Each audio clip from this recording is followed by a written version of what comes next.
সুপ্রিয় দর্শক মণ্ডলী, আমরা ছোট ছোট ছেলেমেয়েদের সাথে অনেক সময় ইংরেজিতে প্রশ্ন করি। এই প্রশ্নের ধরন ভিন্ন ভিন্নভাবে হয়ে থাকে। যদিও উত্তরটা একই, তো আমি একটু আমার এই ছোট বন্ধুর সাথে একটু এই বিষয়টা নিয়ে একটু আলোচনা করছি। আহ, একটু ধরন প্যাটার্নটা ভিন্ন ভিন্নভাবে আমি উপস্থাপন করছি। হ্যালো লিটল ফ্রেন্ড, আসসালামু আলাইকুম। Walaikum assalam warahmatullah. How are you? I am fine. Your name please? My name is Muhammad Jihadul Kabir Jihad. Jihadul Kabir Jihad, thank you. If anyone asks you, that is, what's your name? My name is Muhammad Jihadul Kabir Jihad. Exactly, thank you very much. If your teacher in your school asks you, what is your name? My name is Muhammad Jihadul Kabir Jihad. Correct. If your mother asks you, that is, may I know your name, please? My name is Muhammad Jihadul Kabir Jihad. Thank you very much.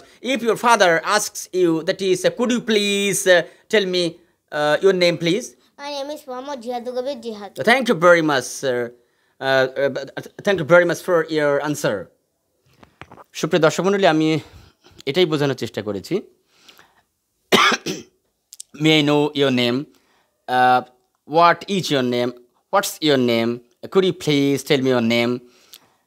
এইভাবে ভিন্ন ভিন্নভাবে যদি বাচ্চাদের সাথে আমরা একটু ঘরে বা একটু যখন সাথে আমাদের চলাচল করে বা কোথাও নিয়ে যাচ্ছি, তখন যদি আমরা এই একটা নাম জিজ্ঞেস করার ক্ষেত্রে যদি এই ভিন্ন ভিন্নভাবে প্রশ্ন তৈরি করার একটা প্রস্তাবনা রাখি, তাহলে তাদের লিপসিংটা অনেকটুকু সহজ হবে এবং ইংরেজি ভীতিটা দূর হবে বলে আমি আশা করছি।